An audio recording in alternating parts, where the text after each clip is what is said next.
दोस्तों, आज की कहानी का शीर्षक है रहस्यमयी महल की भूतनी। दोस्तों, ये कहानी अरावली की पहाड़ियों के बीच स्थित एक प्राचीन महल की कहानी है। इस महल का नाम था चंद्र महल और यह अपने अद्वितीय वास्तुकला और अद्भुत कला के कारण प्रसिद्ध था। लेकिन सालों से ये भी मशहूर था अपनी भूतिया कहानियों के लिए।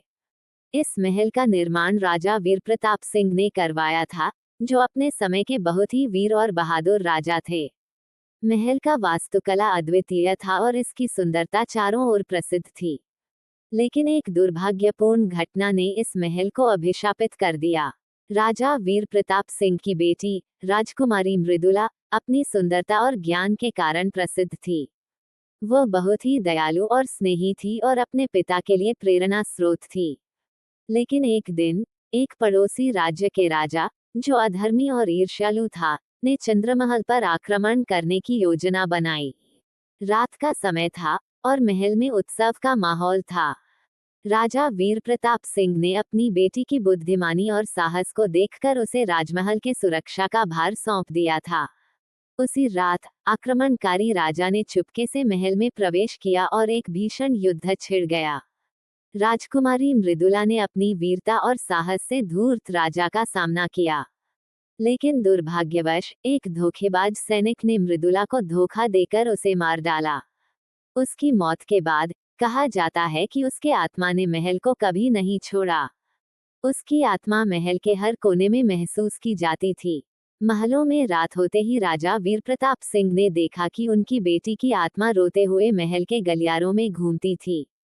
कई सेवकों ने भी बताया कि उन्होंने मृदुला को महल में देखा है। लोगों की डर से महल धीरे धीरे खाली हो गया और वीरान हो गया।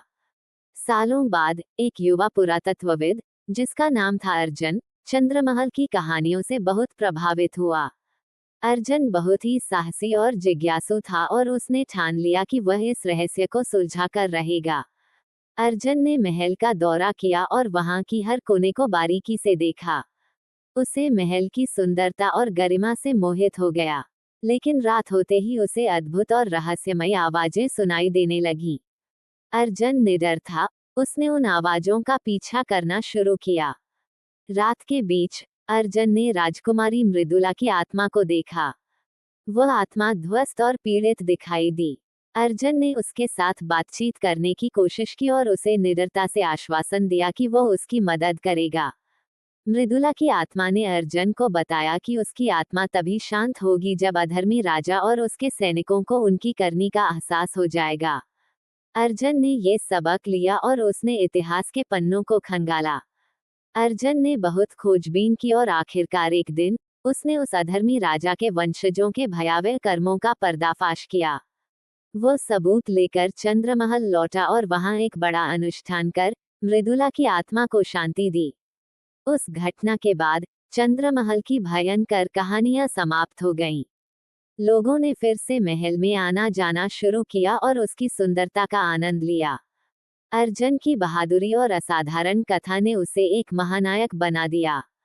आज भी चंद्रमहल अपनी रहस्यमयी महिमा और अद्वितीय वास्तुकला के लिए प्रसिद्ध है, लेकिन लोगों को मृदुला की आत्मा का साया अब कभी महसूस नहीं होता। दोस्तों, ऐसी ही रोचक कहानियों के लिए मेरे चैनल को सब्सक्राइब और वीडियो लाइक करें। धन्यवाद।